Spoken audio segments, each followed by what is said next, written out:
Hello दोस्तों, कैसे हैं आप सब? केम छो?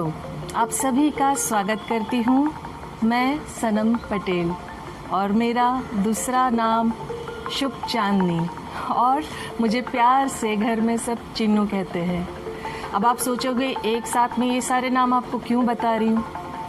मैं इसलिए बता रही हूँ कि जैसे मैंने अपनी लाइफ का एक चैप्टर आपसे शेयर किया था, आज मैं आपसे अपनी लाइफ का दूसरा चैप्टर शेयर करने जा रही हूँ। शुरुआत मैंने अपने नाम से की। वैसे तो हर किसी को अपने घर में अलग अलग तरीके से अलग अलग नामों से बुलाया जाता है। हर किसी को प्यार से अलग नाम से बुलाते हैं, अपने mummy daddy, after marriage husband, भाई बहन तो मस्ती मजाक में बहुत कुछ पुकारते हैं। वैसे ही मेरे अलग अलग तरीके से नाम रखे गए। प्रोफेशनल नाम मेरा अलग था, जब मैं बड़ी होती रही तब मेरा नाम अलग हुआ।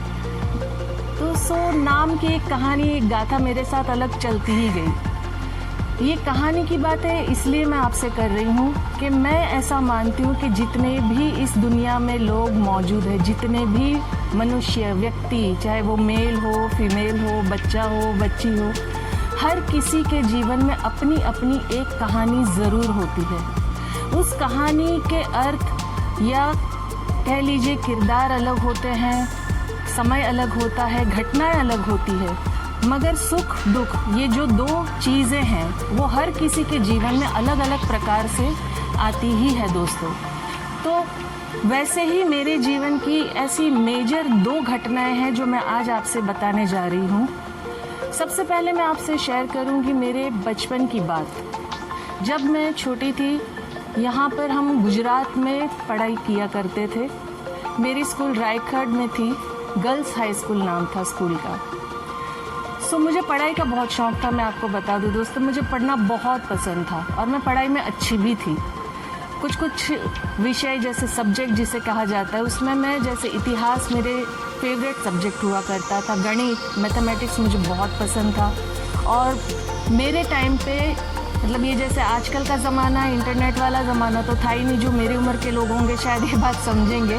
तो उस टाइम पे जो स्कूल में बोर्ड पे नाम लगना बहुत बड़ी बात होती थी और मेरा मतलब एवरी मंथ बोर्ड पे नाम रहता था कि अच्छी स्टूडेंट है। मैं टीचर्स की फेवरेट हुआ करती थी और मुझे बड़ा मज़ा आता था।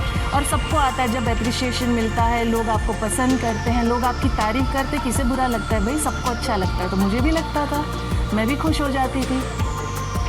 ये मेरी पढ़ाई का जो एक जुनून था और मेरे अंदर जो एक ख्वाहिश थी कि मैं पढ़ लिख के क्या करना चाहती थी। तो मैं पढ़ लिख के, मेरे दिमाग में ऐसे बचपन में दो चीज़ें चलती थी। एक तो मुझे ये था कि मुझे पढ़ लिख के एयर होस्टेस बनना है। अब एयर होस्टेस बनने का रीज़न क्या है कि मुझे पूरी दुनिया घूमनी थी, मुझे हर जगह घूमना। तब घर की स्थिति या मैं कोई बहुत अमीर घर से ताल्लुक़ रखती नहीं थी कि मतलब बहुत ही हम करोड़ोंपति और अरबोंपति है कि हर जगह घूम सकते हैं, जा सकते हैं। तो सोच क्या बन गई मेरी कि मैं अगर अच्छी पढ़ाई में हूँ, अगर मैं अच्छे से पढ़ लूँगी, अच्छे मार्क्स आएंगे, सब कुछ अच्छा होगा, तो मैं एयर होस्टेस बनूँगी। एयर होस्टेस बनूँगी तो क्या होगा, मुझे पूरी दुनिया घूमने मिलेगी फ्री में। तो ये मेरे बचपन की एक सोच थी। और सेकंड मैंने सोचा था कि अगर कुछ चलो बहुत ज़्यादा नहीं हुआ, एयर होस्टेस नहीं बन पाए तो वकील बन जाऊंगी। ये दो चीज़ें उस वक्त मेरे दिमाग में चलती थी। तो पढ़ाई उस हिसाब से मेरी अच्छी चलती थी। मेरे घर में मतलब मेरे जैसे भाई बहन है, सब छोटे छोटे मुझसे, तो उन सब पे मेरा एक अपना रुआब भी रहता था। मैं बड़ी बहन हूँ, सबको अच्छे से कहानियाँ सुनाना, सबको अलग तरीके से ट्रीट करना, मेरा एक अलग ही चलता रहता था। और आपको बताऊं बड़े मज़े की बात, एक ही कहानी मुझे आती थी, सिर्फ एक कहानी, और वो एक ही कहानी से मैं मेरे भाई बहनों को पूरे टाइम बोर करती थी और वो बेचारे छोटे उसमें एंजॉय ही करते थे।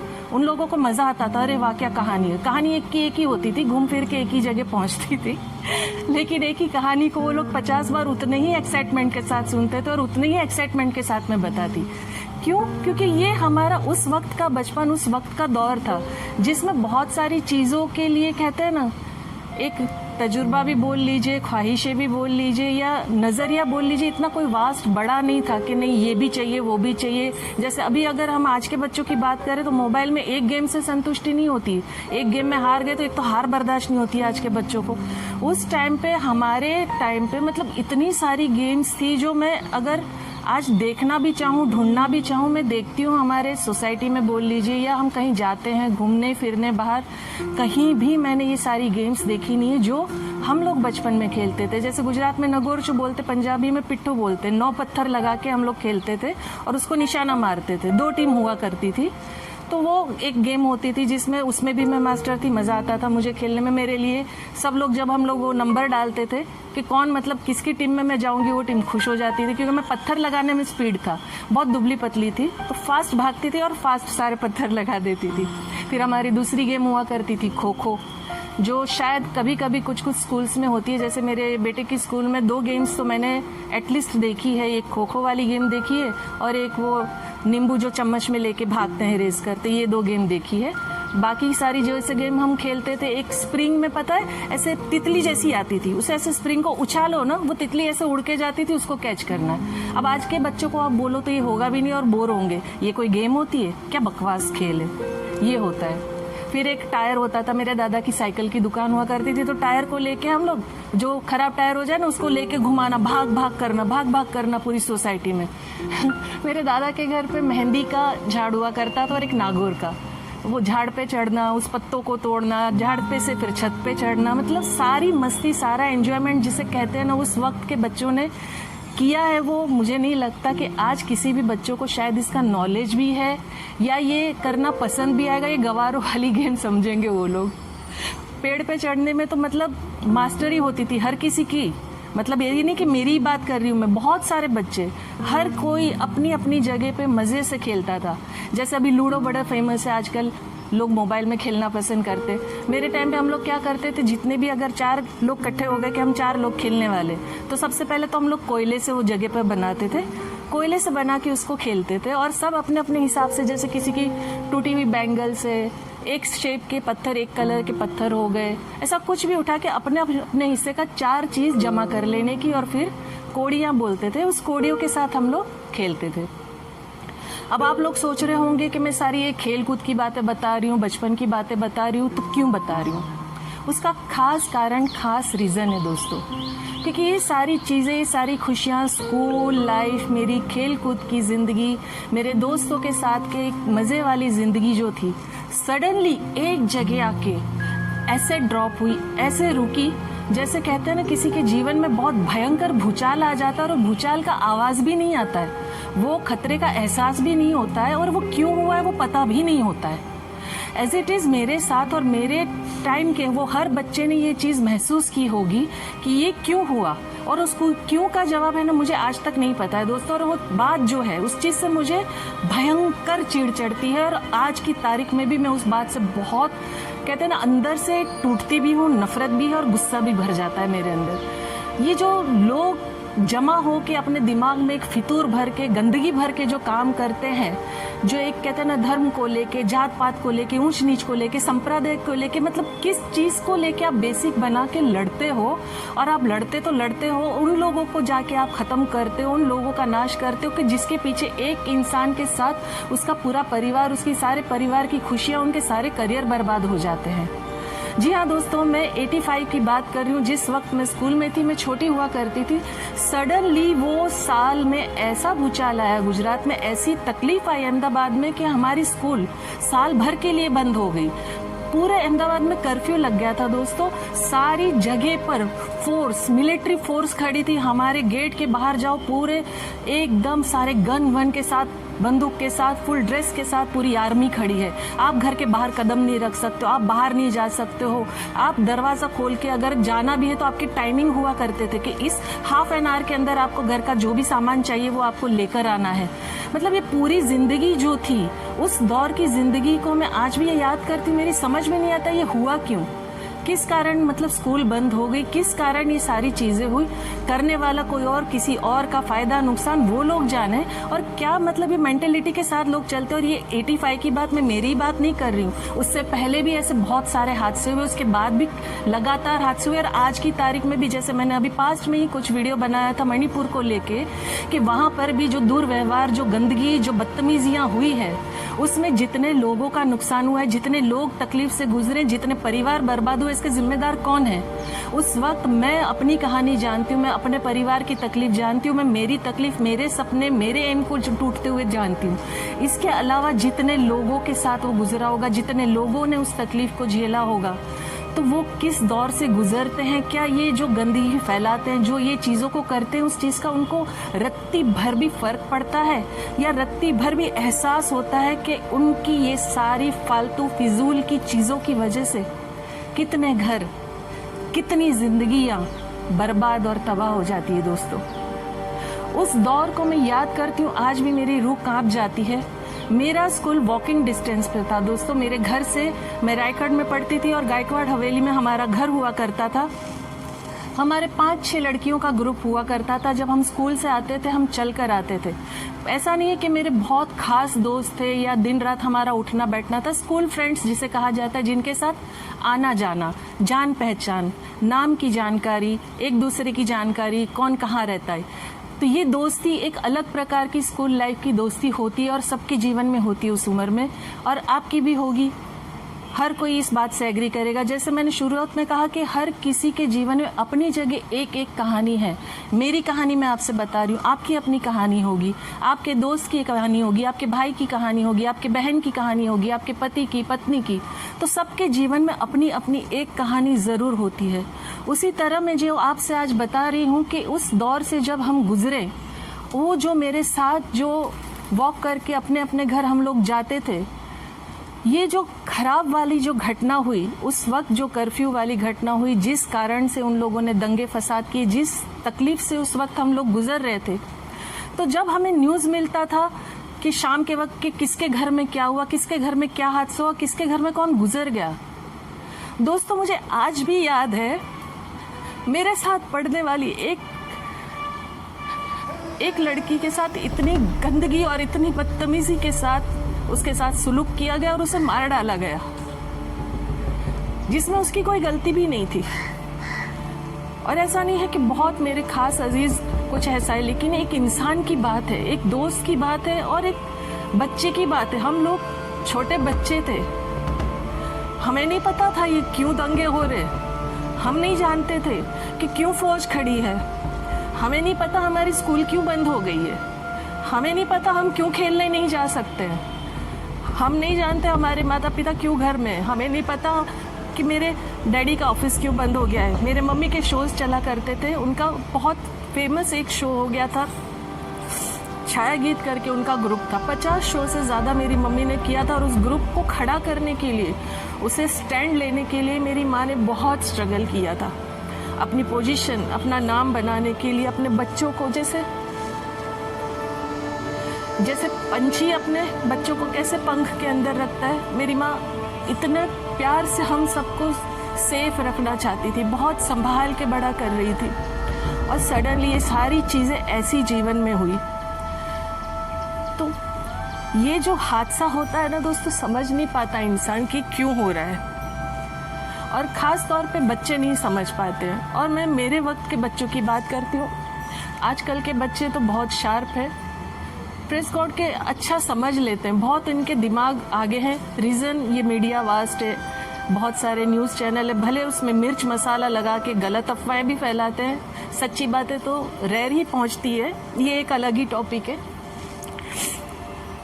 लेकिन उस वक्त जो तकलीफ से मेरे तरह जितने भी बच्चे गुजरे हैं, जितने भी लोगों के घर टूटे हैं, जितने लोगों के सपने टूटे हैं, उसका जवाब ना तब कोई दे पाया था, ना अब कोई दे पाएगा, और ना ही जितने भी ये लोग गंदगी फैलाते हैं वो लोग तो ज़िंदगी में सोच भी नहीं सकते, क्योंकि उनमें अगर ये सोचने की, समझने की क्षमता होती तो किसी के भी दबाव में बोलो, या जो बहुत बड़े लोग कहते हैं इनका ब्रेन वॉश करके ये बना दिया जाता है, उनको ये कर दिया जाता है, उनको ये फीड कर दिया जाता है। यार दिमाग तुम्हारा खुद का है ना, तुमने भी किसी औरत से जन्म लिया है ना, तुम भी एक इंसान के रूप में पैदा हुए हो ना, इंसान हो ना, हैवान तो नहीं हो ना। थोड़ा भी दिमाग नहीं चलता है कि आपकी एक ये गलती से जो आप फिजूल की चीज़ें करते हो, कितने लोग मर जाते हैं, कितने लोगों की ज़िंदगियाँ तबाह हो जाती है। ये चीज़ें वो लोग क्यों नहीं समझ पाते हैं, मुझे नहीं पता है। इसीलिए मैंने कहा कि मुझे बहुत फ्रस्ट्रेशन आता है, बहुत गुस्सा आता है ऐसे लोगों पे कि क्यों नहीं समझ पाते हैं। करने वाला कर जाता है, उसके पीछे का जो रिजल्ट है, उसके पीछे का जो कहते हैं ना भरपाई है, वो कोई नहीं कर पाता है। जैसे कुदरती, अगर हम बोलते हैं कि कुदरती तूफान आता है, चलिए एक बहुत बड़ा भूकंप आ गया, बहुत बड़ा तूफान आ गया, बाढ़ आ गई, वो बाढ़ आके तो चली जाती है, उसके बाद जो नष्ट होता है, उसके बाद जो तबाही आती है, उस तबाही में से उभरते उभरते लोगों को समय कितना लग जाता है, कितने सालों साल लग जाते हैं। और ये तो नेचर की बात कर रही हूँ, नेचर से निकलते हुए चलिए घर टूट जा रहा है, सब डूब जा रहे हैं, जल जा रहे हैं, खत्म हो जा रहे हैं, ये कुदरती कहर है। आप इंसान हो, इंसान हो के इंसान पे कहर ढाते हो। आपको इतनी समझ नहीं आती है कि आपकी ये सारी करतूतें किसी के जीवन में क्या असर छोड़ जाती है। अब मैं मेरी ही बात कर रही हूँ कि मैं मेरे बारे में बात कर रही हूँ, तो मेरे उस वक्त के जो सपने थे, मेरे उस वक्त की जो ख्वाहिशें थी, मुझे जो बनना था, मैं जो चाहती थी, क्या वो मैं कर पाई? नहीं कर पाई दोस्तों, क्योंकि मुझे पढ़ने का बहुत ज़्यादा शौक था, पर मैं पढ़ नहीं पाई। और जिस वक्त मेरी स्कूल छूटी, जिस वक्त स्कूल बंद हो गई, 85 के दौर में जिस वक्त सारे ये दंगों के कारण स्कूलें बंद हो गई एक साल के लिए, उसमें डायरेक्ट जो अच्छे बच्चे थे, जैसे अभी अगर हम आज का एग्जाम्पल लेते हैं, कोरोना की स्थिति में लोगों की स्कूलें जो बंद हुई, जिसमें मेरे बच्चे की भी स्कूल बंद थी, लेकिन उसमें ऑनलाइन स्टडी थी। मेरे टाइम पे ऑनलाइन स्टडी थी? नहीं थी। उस वक्त में कुछ भी ऐसी सुविधा नहीं थी कि जिससे आप अपनी पढ़ाई को कंटिन्यू कर सके या आप उन किताबों को हासिल कर सके, क्योंकि घर से बाहर जा ही नहीं सकते थे आप।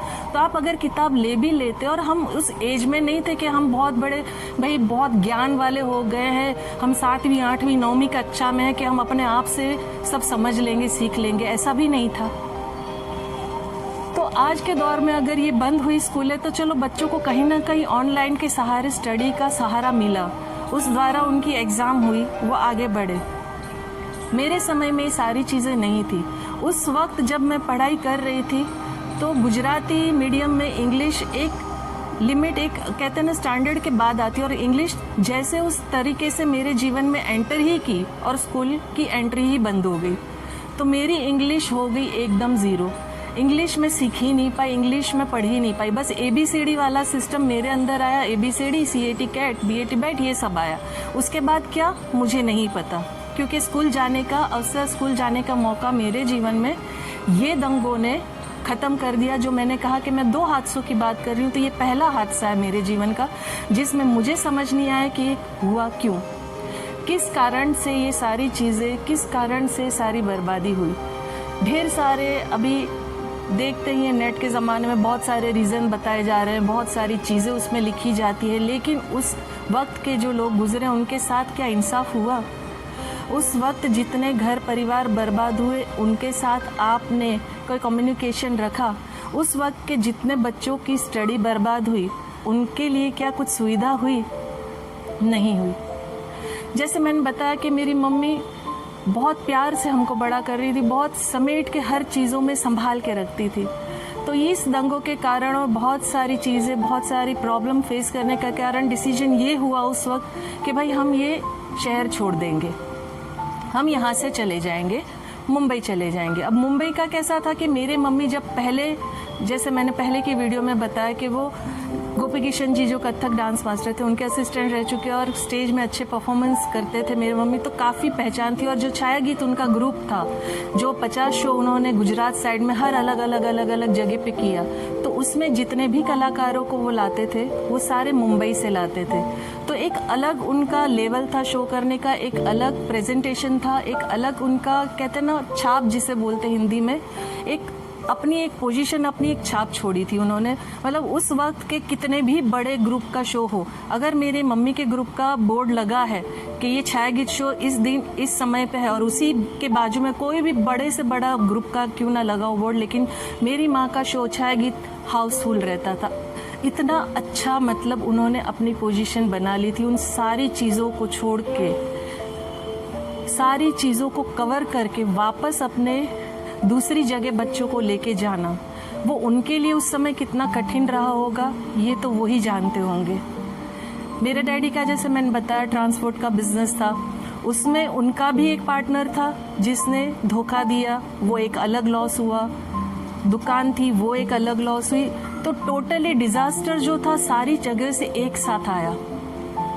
अब यहाँ से जब हम लोग मुंबई गए, मुंबई जाने के बाद वहाँ पर कैसे सरवाइव करना, कैसे रहना, हर चीज़ में, जैसे मैं मेरी लाइफ को अगर शेयर कर रही हूँ आपके साथ, उस तरीके से मैं साथ साथ में मेरी माँ की बातें भी इसीलिए बता रही हूँ आपको कि मेरी मम्मी के लाइफ में भी भयंकर स्ट्रगल थी। वो अपनी चीज़ों को स्टेबल जब करते थे, उसके बाद वापस से कहीं ना कहीं ऐसा हादसा हो जाता था, फिर वापस से रिस्टार्ट लेना पड़ता था। और ये बहुत लोगों के साथ होता है, सिर्फ मेरी मम्मी की बात नहीं है कि कई बार हम बहुत सारी मेहनत करते हैं, बहुत मतलब हद से ज़्यादा जी जान लगा देते, बहुत कोशिश करते हैं, लेकिन हमारे आसपास के लोग, हमारे आसपास का माहौल इतना नेगेटिव, इतना गंदा और इतना ख़राब होता है कि कुछ बंदे जो आपके अपने बनते हैं ना, आपके मुंह पे एकदम प्यारे प्यारे मीठी मीठी बातें करेंगे, लेकिन जैसे आपकी पीठ होगी छुरा घोंप देंगे। उस तरीके के लोग मेरी माँ के जीवन में भी थे, मेरे जीवन में भी थे और मेरे जीवन में है भी। थे नहीं कह सकती हूँ, है भी। मुझे ये लगता है कि आज भी ये जो मैं वीडियोस बनाती हूँ ना, जो मेरे आप सब मुझे अप्रिशिएट करते हो, पसंद करते हो, फॉलो करते हो, मुझे अच्छे अच्छे कमेंट्स देते हो, मुझे वाकई दिल से बेहद खुशी होती है। लेकिन मैं ये भी जानती हूँ कि मेरे दुश्मन ज़्यादा देखते होंगे, उनको बहुत तकलीफ होती होगी। अच्छा वीडियो बना रही है, अच्छा इसको इतना सारा अप्रिशिएशन मिल रहा है, इतने लोग पसंद कर रहे हैं, उसमें भी उन लोगों की जान तो ऐसी जलती होगी ना जिसका कोई हिसाब नहीं होगा दोस्तों। और ये वाकई में मैं कह रही हूँ, और जो भी है जिनको सुनना है वो सुन ले, कोई इशू नहीं है, क्योंकि वो लोग खुलेआम दुश्मनी निभाते हैं मेरे साथ। पीठ पीछे तो करते वो करते हैं, खुलेआम भी निभाते हैं। सो हम लोग आ गए भाई अभी मुंबई में। अब मुंबई में आने के बाद क्या हुआ, कैसे हमको आगे जीवन बिताना है, कैसे हमको सरवाइव करना है, कैसे हमें रहना है। अब इसके लिए मेरे मम्मी ने कभी सोचा नहीं था कि मतलब मुझे डांस आता है या मुझे एक्टिंग आती है। जैसे मतलब मैंने स्कूल टाइम में बोला कि मैं पढ़ाई में अच्छी थी पर दिखने में भी अच्छी थी, ये मैं आपको सॉरी बताना भूल गई। मेरे स्कूल के सारे फ्रेंड्स जितने भी थे और मेरे सारे टीचर सब लोग बोलते थे ये हीरोइन जैसी दिखती है ना, ये बहुत सुंदर दिखती है ना। मुझे बड़ा मजा आता था, मतलब कहते हैं ना वो जो कहावत है ना, चने के झाड़ पे चढ़ाना और मैं चढ़ जाती थी। मुझे बड़ा मज़ा आता था, यार मैं बहुत अच्छी हूँ, मैं बहुत सुंदर दिखती हूँ। और उसका रीज़न क्या था, एक तो मम्मी पंजाबी, तो सारे बच्चों में मेरी हाइट अच्छी रहती थी और रंग रूप भी ठीक ही था और आंखें बड़ी बड़ी, तो सबको बड़ा अच्छा लगता था कि नहीं ये तो बड़ी ब्यूटीफुल लगती है। और एक दिन क्या हुआ था दोस्तों, स्कूल में एनुअल डे था हमारे, उसमें मुझे रोल मिल गया हीरोइन का। और उस वक्त पे बाहर से सारे लोग आए थे, अमेरिका से, सारी जगह से। और आपको पता है मुझे वहाँ पर एक वो जो स्कॉलरशिप मिला था अमेरिका जाने का, पढ़ाई करने का, ये भी एक अपॉर्चुनिटी मुझे मिली थी। लेकिन उस वक्त में अमेरिका जाना मतलब बच्चों को छोड़ देना वहाँ स्कॉलरशिप के हिसाब से पढ़ाई। तो मेरी मम्मी को लगा कि नहीं, बच्चे को कैसे छोड़ दे भाई, बच्चे को अकेली मैं भेज दूँ अमेरिका, अकेली उसको यह कर दूँ।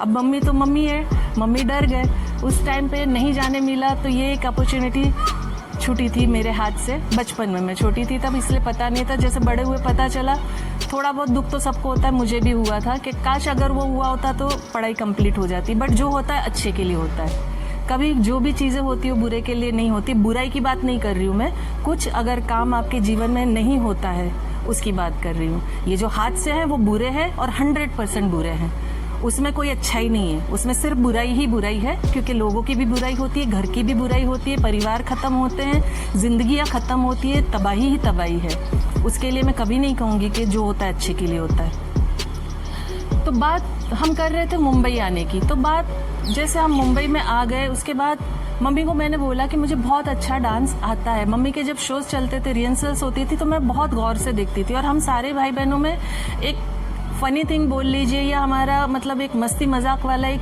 तरीका था कि हम किसी की भी कॉपी बड़े मज़े से निकाल लेते थे। हम लोग क्या करते थे, जैसे कोई भी चल रहा है, फिर रहा है, जा रहा है, आ रहा है, हम उसकी मतलब वो क्या सोचता है क्या नहीं, उससे हमको कोई लेना देना नहीं था। लेकिन हमारी एक इमेजिनरी वर्ल्ड होता था।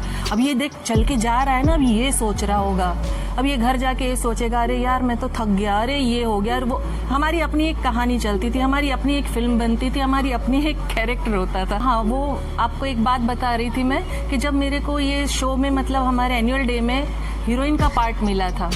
अब हीरोइन का पार्ट में जैसे मुझे स्कॉलरशिप का भी ऑफर मिला था, सो हीरोइन के पार्ट के साथ साथ एक वो अंदर आता है ना, यार मैं स्टेज पे हीरोइन बन गई। तो एक तो मुझे जो मेरे फ्रेंड्स, स्कूल के टीचर सब बोलते थे हीरोइन दिखती है, वो एक दिमाग में सेट हो गया कि मैं मतलब हूँ ब्यूटीफुल, मैं हीरोइन बन सकती हूँ।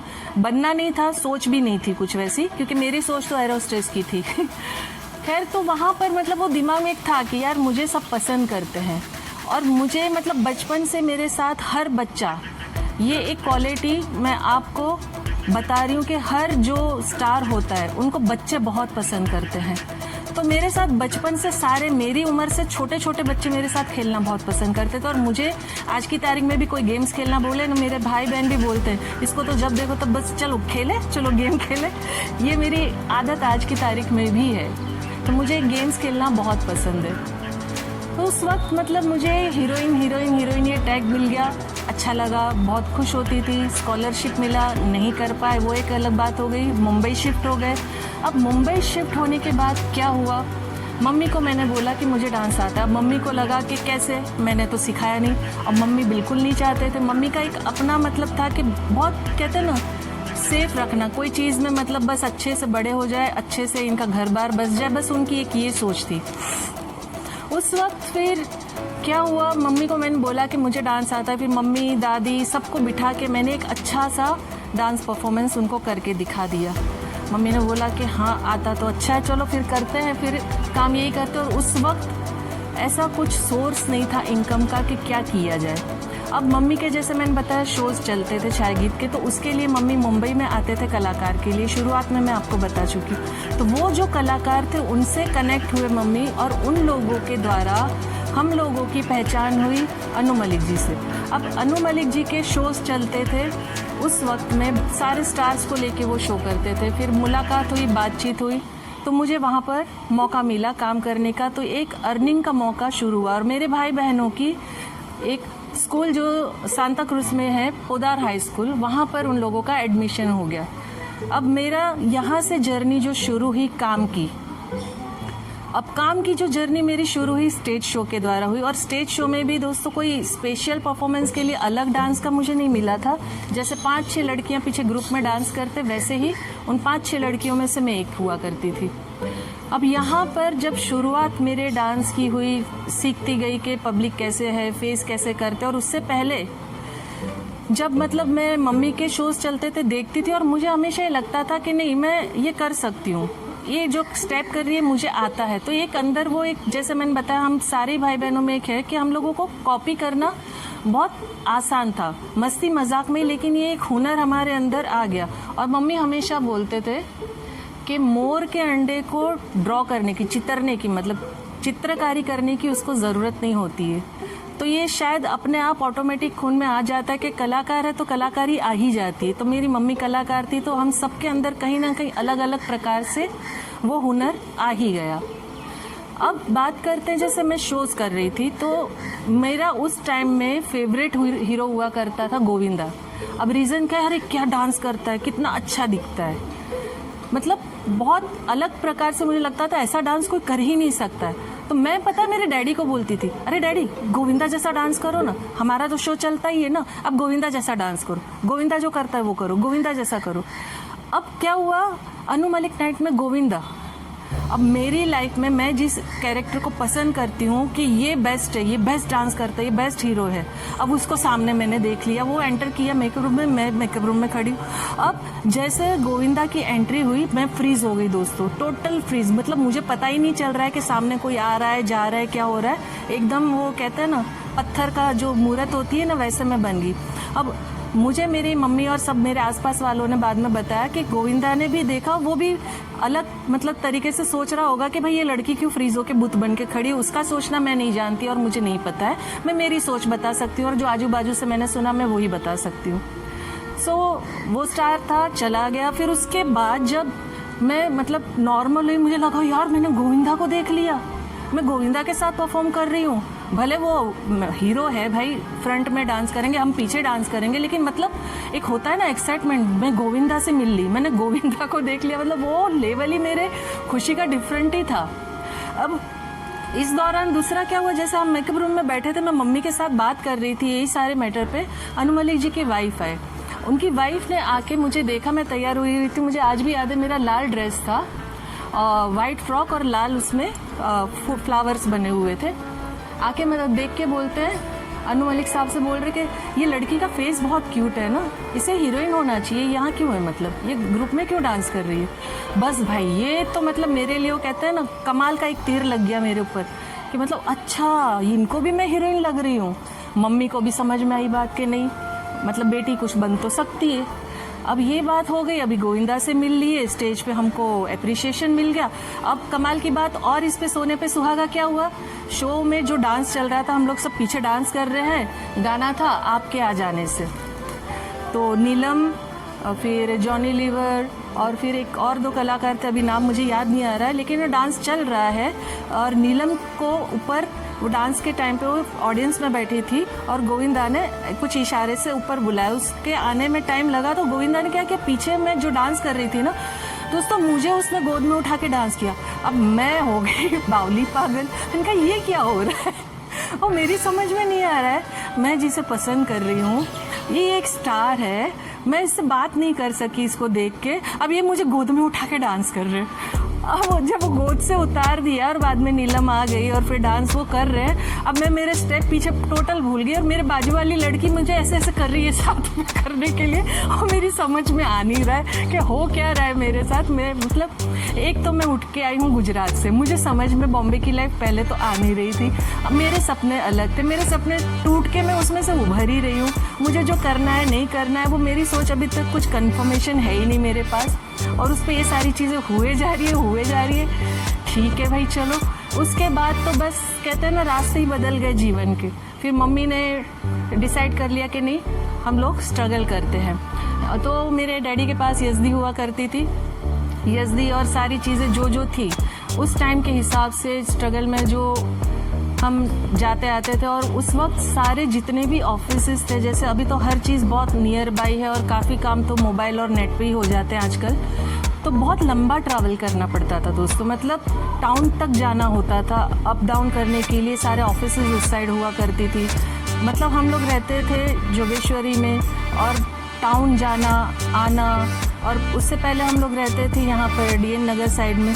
तो बहुत मतलब कष्टदायक जीवन था और खर्चे मतलब बहुत होते थे उस वक्त कि कैसे जाए कैसे आए। तो ट्रेन में ट्रैवल करना रखा और जितनी चीज़ें मेरे मम्मी के पास थी वो सारी उन्होंने बेची सिर्फ मेरे लिए कि मैं कुछ बन जाऊँ। और अगर मैं कुछ बन जाती हूँ तो मेरे पीछे घर बार सेट हो जाता है, मेरे भाई बहन सेट हो जाते हैं। अब ये स्ट्रगल जो स्टार्ट हुआ दोस्तों मेरा, इस स्ट्रगल में कैसा था, मेरा माइंड डबल चलता था दोस्तों। मेरे माइंड में मतलब ये नहीं था कि मैं बहुत बड़ी स्टार बन जाऊंगी या मुझे मतलब बहुत बड़ा काम मिल जाएगा, फिल्में मिलेगी ये पता था, काम करना है ये पता था, पैसा कमाना है ये पता था, हीरोइन बन जाऊंगी ये नहीं पता था। क्योंकि ये मेरी अपनी एक जर्नी जो मेरे एक कहते हैं ना मेरे माइंड की एक लड़ाई, मेरे हार्ट की एक लड़ाई थी। और मैं जिस दौर से उस वक्त गुजर रही थी ना, मैं किसी से शेयर कर पा रही थी कि मुझे उस वक्त कितनी चीज़ें बुरी लग रही थी कि मैं पढ़ नहीं पा रही हूँ। मुझे उस वक्त बुरा लग रहा था कि मतलब मैं उस शहर को क्यों छोड़ के आई जहाँ मैं बड़ी हो रही थी। मतलब बहुत सारी चीज़ें, मेरा उस वक्त का जो दौर था जहाँ हम जब चर्च जाते थे संडे मुझे चर्च में मेडल मिलते थे, वो सारी चीज़ों को मैं मिस करती थी उस वक्त। तो उस चीज़ का जो दौर था उस वक्त को मैं स्ट्रगल टाइम में मतलब मेरे लिए कैसा था ना, हर्ट होता था, मुझे तकलीफ़ होती थी कि वो मेरी ज़िंदगी। और अब मैं एयर होस्टेस नहीं बन सकती, अब मैं पढ़ नहीं सकती। कि ये चीज़ उस वक्त में मतलब किसी ने शायद गाइड भी नहीं किया और मुझे भी समझ में नहीं आया कि साथ साथ में पढ़ाई हो सकती थी। अगर मुझे ये गाइडेंस मिल जाती या मुझे कोई समझा देता या मेरे मम्मी डैडी को ये समझ आ जाती कि मैं स्ट्रगल के साथ पढ़ाई कर सकती थी, तो शायद मेरी लाइफ या मेरी जर्नी कुछ और होती। जो दौर से मैं गुजरी, जो मैं आपको बताने जा रही हूँ, शायद उस तकलीफ़ से या उस कष्ट से मैं नहीं गुजरती। ये मैं आपको इसलिए बोल रही हूँ दोस्तों कि जो इंग्लिश मुझे नहीं आई, उसके कारण मैंने बहुत ही कहते हैं ना अपमानजनक स्थितियों का सामना किया है। क्योंकि यहाँ लोग मतलब जैसे इंग्लिश एकदम फटाफट बोल के हट जाते थे और बहुत सारी चीज़ें ऐसे हुई है कि मेरी समझ में नहीं आती थी कि कौन क्या बोल के चला गया, तो मेरे कोई रिएक्शन नहीं होते थे। तो अच्छे खासे बड़े नाम वाले लोग जो आज तक भी काम कर रहे हैं, सब ने मेरा मजाक उड़ाया। और एक स्थिति तो मेरे जीवन में ऐसी आई कि जब मुझे काम मिल गया था, खाली एक किस्सा सुनाती हूँ आपको। कि सारे ही स्टार्स एक साथ खड़े थे और डायरेक्टर ने पूरा इंस्ट्रक्शन पूरा इंग्लिश में दिया। और उनको शुरुआत में जब मैंने ज्वाइन किया था इस फिल्म को, तब बताया था मैंने कि मुझे इंग्लिश नहीं आती। तो थ्रू आउट शूटिंग में काफ़ी चीज़ों में हेल्पफुल रहे, लेकिन जैसे मतलब सारे बड़े बड़े स्टार आ गए, क्लाइमैक्स का सीन चल रहा है, उन्होंने पूरा इंग्लिश में बोल दिया। तो सब ने वो जो बोला एक्शन उन्होंने बोला, सब ने रिएक्ट किया मुझे छोड़ के। अब मुझे छोड़ के इसलिए दोस्तों क्योंकि मुझे वो पता ही नहीं चला उन्होंने मुझसे कहा क्या। तो जितने लोग वहाँ पर खड़े थे और जितने स्टार्स, जो टेक्नीशियन है वो नहीं, क्योंकि जितने भी टेक्नीशियन थे उनमें से किसी ने मजाक नहीं उड़ाया दोस्तों, उनमें से कोई नहीं हंसा, क्योंकि शायद वो लोग मेरी ही तरह या मेरी ही स्थिति या मुझे समझ सकते थे, ऐसा मुझे आज भी महसूस होता है। लेकिन जितने बड़े लोग थे, जितने बड़े नाम वाले थे, सब ने दोस्तों मेरा मजाक उड़ाया। और उस वक्त लिटरली मैं रो पड़ी थी। मतलब चालू सेट पे मैं ऐसे नीचे बैठ के फुट फुट के रोने लग गई और मुझे समझ में नहीं आया और सब हंस रहे हैं मुझ पे। और मुझे आज भी याद आता है और ताज्जुब होता है कि अगर कोई व्यक्ति ऐसा है जिसे कुछ चीज़ समझ में नहीं आ रही और उसने वो चीज़ पहले से क्लियर की हुई है, तो उसके बाद अगर आपने उस चीज़ को एक्सप्लेन नहीं किया और फिर उस चीज़ की गलती हुई, तो उसके बाद मजाक उड़ाना क्या लाजमी था? बिल्कुल भी नहीं था, मेरे हिसाब से नहीं था। आपको क्या लगता है, सही था? नहीं था दोस्तों। तो ऐसे बहुत सारे किस्से हैं जो हर वक्त एक एक करके बताती जाऊंगी, क्योंकि अब तो मैं लगातार आपसे मेरी लाइफ शेयर कर ही रही हूँ। तो ये एक चीज़ जो मैंने फेस की, इस वजह से मेरे अंदर एक अजीब सी घुटन कह लीजिए या कुड़कुड़ाहट कहना तो गलत होगा, एक अजीब मनोस्थिति थी मेरी कि मुझे इंग्लिश क्यों नहीं आती है। अब क्यों नहीं आती, इसका जवाब था कि पढ़ाई पूरी नहीं हुई। पढ़ाई पूरी क्यों नहीं हुई? क्योंकि वो दंगों ने मेरी स्कूल बंद कर दी। स्कूल बंद करने से क्या हुआ, स्थिति सारी खराब हो गई। खराब होने के बाद हम शिफ्ट हो गए। अब ये सारी चीज़ें हर वक्त जब जब मेरी बेइज्जती होती थी, जब जब मैं नीचा गिरती थी, जब जब मुझे कोई नीची नज़रों से देखता था, कोई मेरे साथ बदतमीज़ी का व्यवहार करता था, मुझे हर बार ये दंगा, हर बार मुझे वो चीज़, वो कहते हैं ना जैसे कैसेट हमारे ज़माने में हुआ करती थी, रिवाइंड हो जाता था। वो सारा फ्लैशबैक की तरह एक कहता है ना फट करके सीन आके मेरे दिमाग में से ऐसे गुजर के चला जाता था कि काश वो नहीं हुआ होता तो आज ये नहीं होता। ये जो मैंने बहुत बार मेरे बहुत सारे वीडियो में बोला है कि वो एक काश जो आ जाता है ना दिमाग में, वो बहुत मुश्किल से जाता है और मेरे दिमाग से आज तक नहीं गया है। धुंधला ज़रूर हुआ है, गया नहीं है दोस्तों, क्योंकि समझ में नहीं आती बात। जैसे मैंने शुरुआत में ही कहा कि करने वाला कर जाता है, लेकिन कितनी चीज़ों को कुछ व्यक्ति जो जीते हैं और जो अपनी दिशाएं बदल देते हैं, अपने सपनों की दिशाएं बदल देते हैं, अपनी सोच की दिशा बदल देते हैं, लेकिन उस चीज़ को वो अंदर ही अंदर कहीं ना कहीं वो गहरे जख्म को कहते हैं ना नासूर बना देते हैं। उसी तरीके से मेरे साथ उन दिनों हुआ करता था। फिर स्ट्रगल मैंने जहाँ तक जितनी भी किए दोस्तों, एक कमाल की एक और बात बताती हूँ आपको। बहुत स्ट्रगल किया, बहुत मतलब आउट ऑफ लिमिट जिसे कह सकते हैं ना, आउट ऑफ लिमिट स्ट्रगल किया है। और मेरी माँ हर कदम मेरे साथ चली है, लेकिन मुझे कहीं काम नहीं मिला है। आप लोगों को ताज्जुब भी होगा, शायद कुछ लोग बिलीव नहीं भी करेंगे और कुछ लोग मेरा मजाक हो सकता है आज की डेट में भी उड़ा ले, हंसे, कोई प्रॉब्लम नहीं है, बट ये फैक्ट है। मैंने लाइफ में जब भी जहाँ जहाँ स्ट्रगल किया है, मुझे कभी कोई काम नहीं मिला है, कोई कामयाबी नहीं मिली है। अब मुझे काम कैसे मिला? अब काम जो मुझे सबसे पहला काम मिला, मेरी फिल्म का नाम जवान था। ये आजकल वाली जवान नहीं जो शाहरुख खान की, वो नहीं, मेरी फिल्म का नाम जवान था, जिसकी स्टार कास्ट थी शत्रुघ्न सिन्हा, डिम्पल कपड़िया, गोविंदा और सोनम। अब हुआ ये कि वो फिल्म जब शुरू हुई, बनी थी और म्यूज़िक डायरेक्टर लक्ष्मीकांत प्यारेलाल, तो सोनम की शादी हो रही थी। अब श्याम रलन जिनके भाई थे ओपी रलन, जिन्होंने धर्म साहब को ब्रेक दिया था मीना कुमारी जी के साथ, और बहुत सारी फिल्मों में ओपी रलन साहब ने बने, उनके भाई श्याम रलन, उनकी फिल्म में मुझे मतलब कैसे काम मिला वो बता रही हूँ। बिल्ला अंकल करके एक थे जो धर्म जी के दोस्त हुआ करते थे, वो भी पंजाबी थे, मम्मी भी पंजाबी, और जैसे मैंने बताया मम्मी के कनेक्शन अच्छे थे। फिल्म लाइन से, स्टेज लाइन से। तो उन्होंने बात की, तो उन्होंने बताया कि एक शाम रलन है, उनकी फिल्म में हीरोइन की ज़रूरत है, तो वहाँ चलते हैं। तो बाय चांस हम लोग गए। फिर वो Shyam uncle Punjabi, mummy Punjabi, villa uncle Punjabi, बातें करते करते श्याम अंकल ने बोला, बेटा तेरे को एक्टिंग आती है? बोले मैं करूँगा, वो करके दिखाएगी। मैंने कहा हाँ बिल्कुल बताऊँगी। उन्होंने कुछ करके बताया, मैंने उनको कॉपी करके बता दिया। तो बोले हाँ ठीक है। बोले अपना, बोले परसों से शूटिंग है।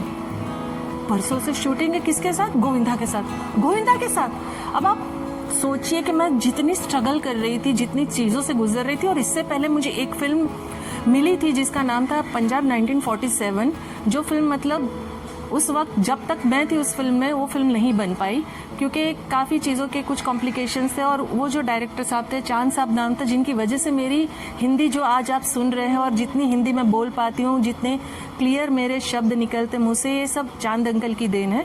उन्होंने बहुत मेहनत की मुझे हिंदी में मतलब सुधार लाने की, क्योंकि मेरी हिंदी बहुत खराब थी, गुजराती मिक्स होती थी, गुजराती मीडियम से पढ़ी थी। सो वो फिल्म नहीं हुई। स्ट्रगल के दौरान मेरी वो फिल्म भी मुझे बाय चांस मिली थी, उसके लिए भी मैंने स्ट्रगल नहीं किया था, बट उस फिल्म का कुछ भविष्य नहीं रहा। फिर जवान फिल्म मिली, जैसे मैंने बताया कि हम मिलने गए और शूटिंग 2 दिन बाद है। तो अभी उस ज़माने में क्या होता था कि अगर कोई नया न्यू कमर आता है, जैसे अगर नई लड़की को इंट्रोड्यूस कर रहे हैं या नया लड़का इंट्रोड्यूस हो रहा है किसी स्टार के सामने, तो वो स्टार से मिलने जाना पड़ता था। वो स्टार को मिलने के लिए भाई किससे मिलने जाना है? गोविंदा। किसके अपोजिट काम हो रहा है? गोविंदा के अपोजिट। अरे बड़े मज़े हो गए भाई लाइफ में, जिसको पसंद कर रहे उसी के साथ काम करने मिल रहा है। अब हम मिलने गए सेठ स्टूडियो में गोविंदा जी से। वहाँ पर अंधेरी में सेठ स्टूडियो हुआ करता था, अब तो कोई कार्स का शोरूम है, वो स्टूडियो टूट चुका है। सो अभी गोविंदा जी से मिलने गए, मेकअप रूम में वो बात कर रहे, मेकअप चल रहा है। उन्होंने देखा मुझे, अब वो तो जानते थे मुझे, अनु मलिक शो में देख चुके हैं, उसमें मैं पीछे डांस कर चुकी हूँ, वो मुझे गोद में उठा चुके थे। ठीक है, हाँ ठीक है। मैं बोले ओके, कोई प्रॉब्लम नहीं है, डन है लड़की। हो गया काम, हो गया। 2 दिन बाद शूटिंग हो गई। मतलब वो काम मतलब ऐसे हुआ जिसके लिए कोई मेहनत ही नहीं थी, कोई स्ट्रगल नहीं थी, कोई कहते हैं ना जद्दोजहद ही नहीं की जिस चीज़ के लिए कि भाई मुझे काम चाहिए, प्लीज़ आप देखिए मेरी एक्टिंग देखिए, मुझे ये आता है, मुझे वो आता है, ये मेरा पोर्टफोलियो, कुछ भी नहीं। स्ट्रेट सीधा सिंपल एकदम काम हो गया। मतलब जो सोच नहीं सकते ना, बिन मांगे मिले मोती वाला मेरा उस वक्त सिचुएशन था। तो बड़ी खुशी हुई मुझे कि मतलब मुझे अच्छा काम मिल गया यार, ये तो अच्छा हो गया। लेकिन अब उसमें क्या हो गया प्रॉब्लम, उस दौरान ये काम हुआ करता था कि जो भी कोई ब्रेक मिलता था, जिसे भी न्यू फिल्म में मतलब एंट्री मिलती थी, उसके लिए एक एग्रीमेंट सिस्टम हुआ करता था, बाउंडिंग हुआ करता था कि जब तक ये फिल्म कंप्लीट नहीं होती है तब तक आप दूसरी फिल्म नहीं कर सकते हो। अब ये हो गया कि ये फिल्म आधी बनी, उसके बाद ये फिल्म बन ही नहीं रही थी, आगे शूटिंग ही नहीं हो रही थी। और ये जब शूटिंग चल रही थी इस फिल्म की, उस दौरान मुझे इतनी बड़ी बड़ी फिल्मों के ऑफर मिले, इतने बड़े बड़े स्टार्स के साथ, ऋषि कपूर साहब के साथ, संजय दत्त के साथ, फिर आमिर खान के साथ, मतलब इतने सारे बड़े प्रोजेक्ट्स मिले। सब मतलब मुझे मेरे साथ काम करना चाहते थे, मुझे लेना चाहते थे, क्योंकि उस दौरान में ये कहा जाता था कि मतलब मैं एकदम शार्प थी और फास्ट, मतलब मैं अच्छे से काम कर लेती थी। और उस वक्त के लोग अगर आज भी मौजूद होंगे तो ये इस बात की गवाही दे सकते हैं कि मैं फर्स्ट टेक आर्टिस्ट हुआ करती थी, मतलब जो बताया गया ऑन द स्पॉट कर लेती थी। अब हो गया, फिल्म बढ़ी नहीं रही, आगे बढ़ी नहीं रही। 1 साल हो गया, 1 साल हो गया, मेरे हाथ से प्रोजेक्ट पे प्रोजेक्ट चले जा रहे, जाते जा रहे। अब उस दौरान जैसा हुआ करता था आज के दौर में नहीं होता है। उस वक्त बहुत सारी एक साइकोलॉजी चलती थी कि मतलब एक इंसान को अगर दूसरी फिल्म नहीं मिल रही है या बहुत लंबे समय तक उसके पास काम नहीं है, तो भाई इसको काम करना नहीं आता है, इसके अंदर कोई ना कोई प्रॉब्लम होगी, कोई ना कोई कमी होगी। अब लोगों का प्रॉब्लम क्या होता है, ये फिल्म लाइन की बात नहीं है, नॉर्मल लाइफ में भी है, कि जो बात है उस बात की जड़ तक नहीं जाएंगे, जो दिख रहा है बस उतने में ही खुश हो जाते हैं। किसी ने ये जानने की कोशिश नहीं की कि भाई मैं बाउंड में हूँ या मैं एक कोई कंडीशन मेरे साथ जुड़ी हुई है जिसकी वजह से मैं काम नहीं कर पा रही हूँ। बात ये नहीं है कि मुझे काम करना नहीं आता है, बात यह है कि मैं काम करने के लिए मुझे अलाउड नहीं किया जा रहा है। मैं उस काम के लिए बनी हूँ लेकिन मुझे वो काम मिल नहीं पा रहा है। अभी सारी सिचुएशन से निकलने में पूरे 2 साल लग गए। वो फिल्म नहीं बनी, बहुत सारी चीज़ें स्टेल हो गई, एकदम कहते हैं ना करियर मतलब ऐसा हुआ और फिर ऐसा हो गया, बढ़ते बढ़ते मतलब सडनली एकदम फॉल डाउन हो गया, नीचे आ गए, समझ नहीं आ रही थी, कोई काम नहीं हो रहा है, कुछ नहीं हो रहा है। अल्टीमेट श्याम अंकल ने फिर देखा, परमिशन दे दिया कि भाई काम कर सकते, क्योंकि फिल्म कंप्लीट हो नहीं रही थी। अब क्या हुआ अब वापस से मेरा स्ट्रगल एकदम, मतलब वापस से स्ट्रगल कर रहे हैं, सब जगह जा रहे हैं, काम मांगने की कोशिश कर रहे हैं, हर जगह कहीं ना कहीं कोई ना कोई हर तरीके से निगलेक्ट कर रहा है, कुछ ना बोल रहा है, कोई हाँ बोल के भी काम नहीं दे रहा है। कुछ लोगों ने तो आज तक मेरे पास एग्रीमेंट्स पड़े हैं बड़े बड़े बैनर्स के, साइन करने के बाद भी काम नहीं किया है। सो अजीब दौर था वो, अजीब ही दौर था। फिर उस वक्त मुझे योद्धा फिल्म जो मिली, अब योद्धा फिल्म की भी कहानी कैसी थी कि योद्धा फिल्म 90% या 80% से ज़्यादा बन चुकी थी, कंप्लीट थी फिल्म, और काफ़ी सालों से बन रही थी, शायद 5-6 साल से, मालूम नहीं है मुझे। लेकिन जो किरदार मुझे मिल रहा था, मुझे ये जो बाउंड था उसमें से निकलना था, बाउंड से निकलने के लिए कोई भी काम करके काम रिलीज़ होना, स्क्रीन पे आना बहुत ज़्यादा ज़रूरी था। तो इस फिल्म में संजय दत्त की बहन का किरदार मुझे मिला, और वो किरदार भी कैसे मिला, जैसे जवान में सोनम की शादी हो गई थी, इस फिल्म में जो किरदार कर रही थी लड़की, वो लड़की की भी शादी हो गई और वो चली गई, वो किरदार कंप्लीट नहीं कर पाई। सो वो मुझे रोल मिल गया। और इस फिल्म में भी मेरे ऊपर एक गाना पिक्चराइज होने वाला था, बाद में उसमें भी पॉलिटिक्स होके वो गाना चला गया, वो एक अलग इशू, अलग कहानी है। तो इसमें अभिनव चतुर्वेदी के अपोजिट मुझे कास्ट किया गया। अच्छे खासे मतलब सीन्स है, अच्छे, स्क्रीन पे भी मेरा इंडिविजुअल नाम आता है, इंट्रोड्यूस सनम लिखा हुआ आता है। बहुत अच्छा लगता है सारे स्टार के साथ कि भाई सनी देओल, संजय दत्त, संगीता बिजलानी, शिल्पा शिरोडकर, इंट्रोड्यूस सनम, तो वो देख के खुशी तो होती है। लेकिन जो एक अभी स्ट्रगल के दौरान और जो काम मिला था गोविंदा के साथ, और जो सारी चीज़ें मतलब नज़र आई थी कि मतलब कैपेबिलिटी पता चल गई थी कि क्या बन सकते, क्या कर सकते, उसके मुकाबले में वो मतलब ये पिक्चर हासिल करके वो एक खुशी नहीं थी कि भाई मैं बहुत बड़े प्रोजेक्ट में हूँ। हाँ, अगर मैं कोई स्टार के अपोजिट होती तो एक अलग खुशी होती, लेकिन ये एक बाउंड तोड़ने के लिए एक काम की शुरुआत कर दी। अब ये काम हुआ, फिल्म रिलीज़ होने से पहले स्ट्रगल चल ही रहा था, गोविंदा जी को जान ही रहे थे। उनका बर्थडे आया, उनके बर्थडे के दिन हम उनके घर पर गए। अब उनके घर पर जब हम गए तो बहुत सारे लोग बैठे थे। जैसे मैंने शुरुआत में आपसे कहा कि मतलब मैंने जहाँ भी स्ट्रगल किया मुझे काम कहीं नहीं मिला, स्ट्रगल के बगैर ही काम मिला। सो जो मेरे लाइफ की माइलस्टोन मैं कहती हूँ, जो मेरे दिल के करीब, मेरे खास फिल्मों में से जो हमेशा ज़िंदगी भर मुझे याद रहेगी, उस फिल्म की बात कर रही हूँ, फिल्म दिल का क्या कसूर, वो मुझे कैसे मिली। तो इन गोविंदा जी के बर्थडे पर हम जब गए तो बहुत सारे लोग बैठे थे, उनकी मम्मी बैठे थे। उनकी मम्मी ने ऐसे ही पता नहीं सवाल किया कि बेटा तू काम करती है, मेरे बेटे के साथ भी काम कर रही थी, तुझे एक्टिंग आती है? मैंने बोला आती है ना आंटी। तो बोले चल एक सीन करके दिखा। उन्होंने बोला और मैं फट से खड़ी हो गई। मैंने फिल्म दीवार का एक सीन करके उनको दिखाया। अब उस जगह पे जो डायरेक्टर थे फिल्म के, लॉरेंस डिसूजा, जिनको मैं नहीं जानती थी उस वक्त, वो भी बैठे थे। सब ने अप्रिशिएट किया, सब ने क्लैप किया। गोविंदा जी की मम्मी ने भी बहुत सारी ब्लेसिंग्स दी, खुशी हुई उनको कि नहीं बहुत अच्छा किया, अच्छा है, आगे बढ़ोगे, अच्छे से उन्होंने अप्रिशिएट किया।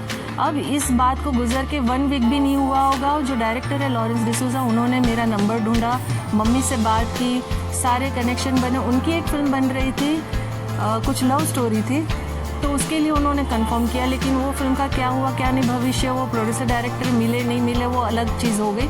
लेकिन उसी वक्त फिल्म दिल का क्या कसूर की कास्टिंग चल रही थी, जिसमें दिव्या भारती, नया लड़का इंट्रोड्यूस हुआ, पृथ्वी और मैं। तो ऐसे ये फिल्म में भी मतलब मेरी स्ट्रगल नहीं थी, ये फिल्म भी मुझे कहते हैं ना बाय गॉड गिफ्ट मिल गई। जहाँ जहाँ मैंने बहुत मेहनत की, बहुत कोशिशें की, वहाँ मुझे कहीं काम नहीं मिला। सारी फिल्में जो मुझे मिलती गई ऐसे ही मिली। सो दिल का क्या कसूर ऐसे मेरे हिस्से में आई, और बहुत उस वक्त ये फिल्म चली, सिल्वर जुबली फिल्म हुई। और उस दौरान इस फिल्म की टिकट ब्लैक्स में 1000 रुपीज़, 500 रुपीज़ थी। और बहुत सारे वीडियोज़ में अभी देखती हूँ नेट पे, कुछ लोग बोलते हैं फ्लॉप फिल्म थी, ये थी। मुझे ताज्जुब होता है, मैं प्रैक्टिकल और जीती जागती गवाह हूँ उस फिल्म की कास्ट के साथ कि वो फिल्म बहुत बड़ी हिट हुई थी। जो कहते हैं ना हर दिल, हर ज़ुबान पे एक छाप छोड़ चुकी थी वो फिल्म। आज भी उस फिल्म को रिलीज़ होके बहुत सारे साल गुजर चुके हैं, लेकिन जब भी मैं कहीं जाती हूँ, आती हूँ, लोग मुझे आज भी देखकर पहचानते कि अरे ये पृथ्वी की उसमें वाइफ थी ना, ये दिल का क्या कसूर में थी ना। और कमाल की बात है, उसमें जो गाना मुझे मिला था ना, वो भी प्यारा, मुझे मेरे नाम के जैसा ही मिला था, मेरा सनम सबसे प्यारा है। तो वो गाना आज की तारीख में भी बहुत सारे लोगों का फेवरेट है, बहुत लोग पसंद करते हैं, बहुत सारे लोगों का नाम भी मैं देखती हूँ, मुझे बहुत अच्छा लगता है, बहुत खुशी होती है। तो एक मेरी लाइफ का बेस्ट जो टाइम, बेस्ट पीरियड था, ये था जब मतलब मुझे बिना स्ट्रगल सारे काम मिले जा रहे थे। अब ये जो कामयाबी मिल रही थी, काम मिल रहा था, खुशी ज़्यादा दिन नहीं टिकी। क्यों? ये दूसरा हादसा, पहला हादसा 85 में हुआ, दूसरा हादसा ये। अब काम मिल रहा है, अच्छे से अप्रिशिएशन हो रहा है, मैं अच्छी सीढ़ियाँ चढ़ रही हूँ, पूरे धक्के लग लग के, कहते हैं ना झटके खा खा के आगे तो पहुँच गई। अब जैसे अच्छे अच्छे काम मिलने लगे, मुंबई में क्या हो गया भाई, ब्लास्ट हो गया। अब बॉम्ब ब्लास्ट में मुंबई बंद हो गया, मुंबई बंद हो गया, सारी जगह से प्रॉब्लम ही प्रॉब्लम, काम धंधे बंद, सारी चीज़ें बंद। अब आप बताओ, गुजरात में थे, गुजरात में प्रॉब्लम, मुंबई में थी, मुंबई में प्रॉब्लम, और ऐसी प्रॉब्लम्स दुनिया में हर जगह, हर कहीं, कहीं ना कहीं अलग अलग प्रकार से हो रही है। तो इंसान जाए तो जाए कहाँ, सोचे तो सोचे क्या, करे तो करे क्या। अब मेरे लाइफ का ये दूसरा झटका था। ये जो झटका था अजीबो गरीब था, क्योंकि करियर पिक पर जाके मेरा, कहते हैं ना, हम चढ़ रहे, हम जस्ट टच करने गए और सीधा नीचे फेंक दिए गए। एक तो इतनी मुश्किल से हम सीढ़ी चढ़ रहे थे, अच्छे से जा रहे थे, पहुंचते पहुंचते किसी ने उठा के पटक दिया। अब पटक दिया मैं क्यों बोल रही हूँ, क्योंकि वो जो बंद का पीरियड था और सारी चीज़ें उस वक्त जो बॉलीवुड में हुई, उस वक्त जो मुंबई शहर की स्थिति हुई, बहुत सारी चीज़ें हुई, दिमाग बदल गए, नज़रिए बदल गए, हालात बदल गए। उस वक्त के जिस दौर से मैं गुजर रही थी, जिस स्थिति में, जिस पोजीशन में मैं थी, उस पोजीशन को पहुंच के वहाँ पर अगर स्टे कर जाती तो अलग बात थी। ये जो ब्रेक हुआ, ब्रेक में मैं सीधी नीचे आ गई। मतलब मेरी लाइफ में स्ट्रगल आया गया, और जब आया तो भरपूरी से आया, एकदम भयंकर तरीके से आया। और वो जो गैप आ जाता था ना, वो गैप के बाद जो काम मिलता था, आपका मन चाहा काम नहीं होता था, आपको जो चाहिए था वो नहीं होता था। और सबसे कमाल की बात क्या थी कि हर जगह पॉलिटिक्स और सारी चीज़ें होती ही है। ये फिल्म लाइन की मैं बुराई नहीं करूँगी, बदनामी नहीं करूँगी, क्योंकि फिल्म लाइन से सेफ लाइन है भी नहीं कहीं, क्योंकि लड़के लड़कियाँ खुद गलतियाँ करते हैं। जब तक वो ना करे, सामने वाला आपके साथ कोई प्रेशर या बदतमीजी नहीं करता, आपका करियर ज़रूर बर्बाद कर देगा, आपको कहीं का नहीं छोड़ेगा, ये पक्की बात है कि जो मेरे साथ हुआ। लेकिन ये जैसे बाहर के दुनियाओं में सब होता है, ऐसे ज़ोर ज़बरदस्ती नहीं होती है यहाँ पर। तो खैर, मेरे करियर की शुरुआत हुई अच्छी, फिर गिरी, फिर अच्छी हुई, फिर गिरी, और अब जब बहुत अच्छे से हुई, अच्छे से सीढ़ी चढ़ के जब स्टे करने वाली थी, तब भयंकर गिरी। तो ये गिरने के जो 2 मेजर डिजास्टर थे जो मैंने आज आपसे शेयर किए हैं, मुझे ये जो तकलीफ है ना, इस तकलीफ से निकलना ना तब समझ में आया था दोस्तों, ना अब समझ में आया था। लेकिन ये पक्की बात है कि मैं गिर के कभी भी अपने आप को ख़त्म नहीं समझी, कभी ये नहीं सोचा कि अब मेरा क्या होगा, अब मैं कुछ कर नहीं सकती हूँ, अब मैं ख़त्म हो चुकी हूँ, अब मेरा मतलब कोई भविष्य नहीं बचा है, कुछ मेरे लिए होगा नहीं, कुछ चलेगा नहीं। और ये करियर ख़त्म होना या करियर छोड़ना या लोगों का मेरे साथ बुरा व्यवहार, दुर्व्यवहार, उसके बारे में मैं आपसे तीसरा चैप्टर जब शेयर करूंगी तब मैं इस बारे में डिटेल में आपको बताऊंगी, मेरे करियर से जुड़ी हुई बात। क्योंकि इस वक्त तो मैंने आपसे सिर्फ 2 मेजर हादसे बताए जिन्होंने मेरे जीवन को हिला दिया। जो मेरा बचपन था 85 का और जो मेरे मतलब काम की शुरुआत कैसे हुई, ये मैंने आपको बताई। लोगों ने क्या बदतमीजियाँ की है, क्या डिज़ास्टर किए, क्या खेल खेले हैं, क्या षड्यंत्र रचे हैं, ये सारी बातें मैं आपको दोबारा जब मैं अपनी लाइफ के बारे में वीडियो बनाऊंगी तब मैं आपको बताऊंगी। इस वक्त ये 2 मेजर हादसे जिसे मैं कह रही हूँ, अलग अलग प्रकार के दंगे हैं, अलग अलग चीज़ हुई है, अलग अलग शहर में हुए हैं, लेकिन हुआ क्या है, सिर्फ बर्बादी। हुआ क्या है, सपने टूटे हैं। हुआ क्या है, करियर ख़त्म हुआ है। हुआ क्या है, घर तबाह हुआ है। और ये सिर्फ मेरी कहानी नहीं होगी, मुझे यकीन है, 100% यकीन है, मेरे जैसे बहुत सारे लोग होंगे। अगर आप में से कोई इस बात को मानते हैं और आप में से कोई इस चीज़ से गुजरे और चाहते हैं कि मेरे साथ शेयर करें, तो प्लीज़ कमेंट में ज़रूर लिख के बताइएगा। और अगर आप चाहते कि आपकी बात मैं लोगों तक पहुंचाऊं, आपकी बात मैं सबके सामने रखूं, आपकी प्रॉब्लम मैं सबके साथ शेयर करूं, तो मैं 100% करूंगी। क्योंकि मैं भी उन हालातों से गुजरी हुई हूं, मैं भी उन तकलीफ़ों से गुजरी हुई हूं, और मैं भी आपकी स्थिति समझ सकती हूं। जैसे मैंने शुरुआत में कहा कि सबकी एक अपनी कहानी होती है। जो वो गाना कहता है ना, एक प्यार का नगमा है, मौजों की रवानी है, ज़िंदगी और कुछ भी नहीं, तेरी मेरी कहानी है। दोस्तों, यही बात है, आपकी कहानी भी है, मेरी कहानी भी है, सबकी अपनी अपनी कहानी है। आपको चाहिए, आप चाहते हो कि शेयर करो तो 100% करो। आपको अगर मेरी बात अच्छी लगी, पसंद आई, तो प्लीज़ लाइक, कमेंट, शेयर ज़रूर करना। और जैसे मैं हमेशा कहती हूँ कि मैं दिल से चाहती हूँ आप खुश रहो, अपने परिवार को खुश रखो और हमेशा मुस्कुराते रहो। Thank you very much.